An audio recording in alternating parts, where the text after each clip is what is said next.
Yo, yo, Tony D back at it. Just finished Dark Patterns #6. This is great. We left our guy Batman in the Wesker penthouse, and he's trying to save the police officer they have hostage.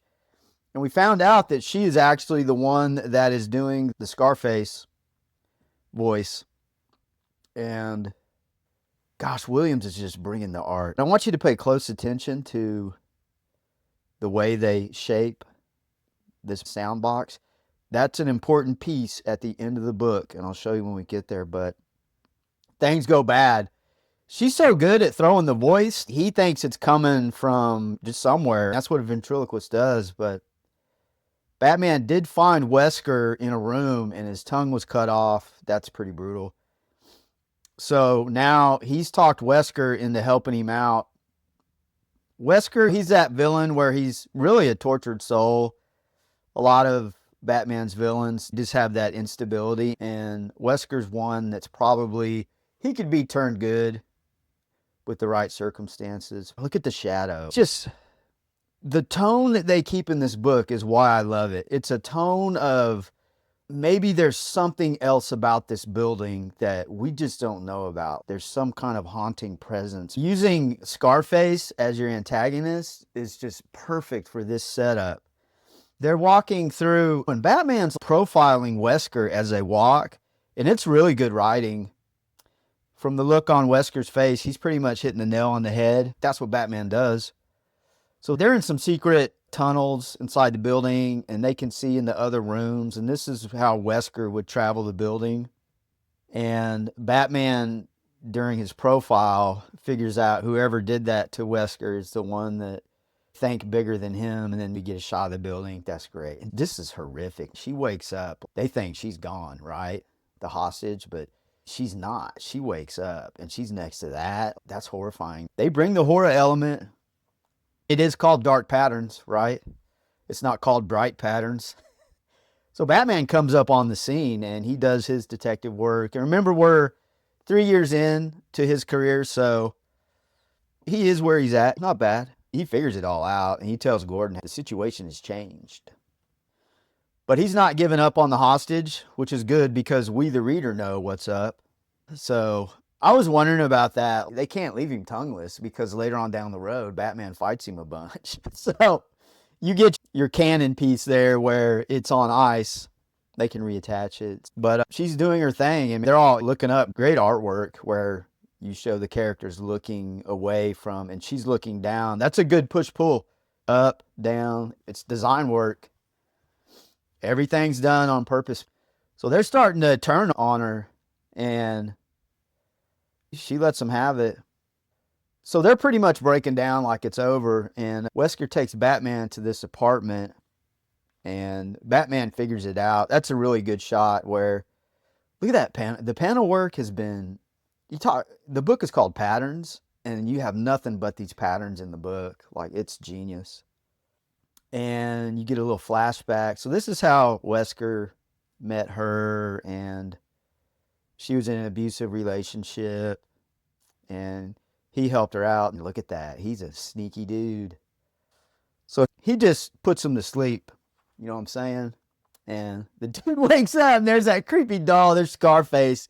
Yeah, see, he quit doing that bad stuff. There's a lot of themes of mental instability. So the SWAT team busts in. She's burning it down. She's done.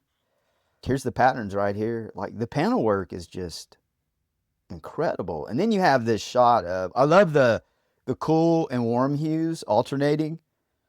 And then you have Batman with his year 3 binocular system. That's cool how they go to that. I always like glasses drawn like that. I don't know why. I just think it's cool.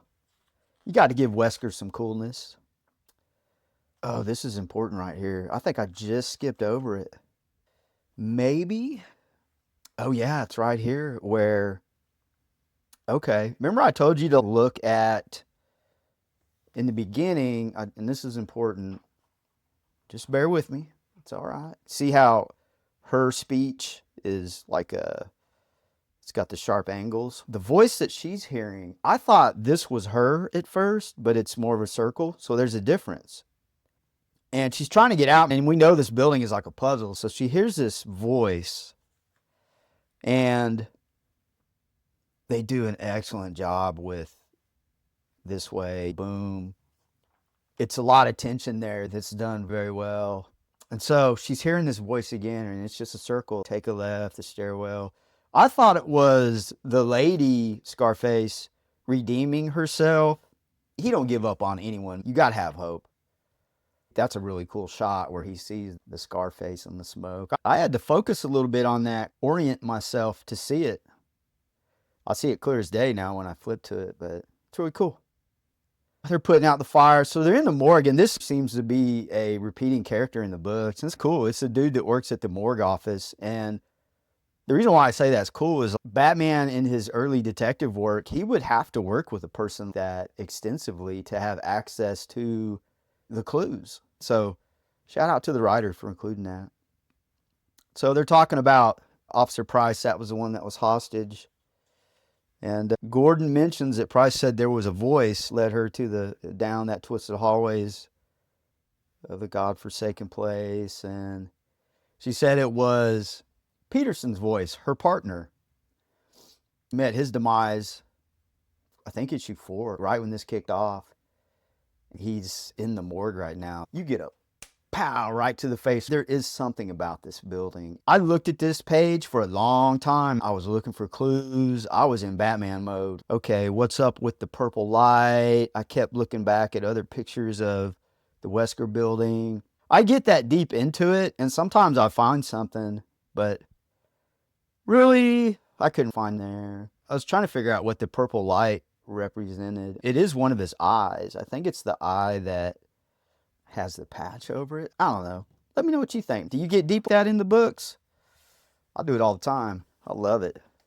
Yeah, it's the eye that's darkened out, but maybe it means nothing. But through this whole book, I've seen nothing but purposeful design work. So meaning nothing is just, I don't know about that. This is supposed to go 10 issues. We have 4 more. So far, each story has been 3 issues. I'm going to make a prediction that the next 4 will be one whole story. I can't imagine them breaking that up into 2 small ones. What do you think? So we had a new villain in the first story, and Wesker, which was a real pleasant surprise. You get a good writer on a story, they can take any villain and do something. But what do you think? Wouldn't it be cool if it was the Joker? Just a smack.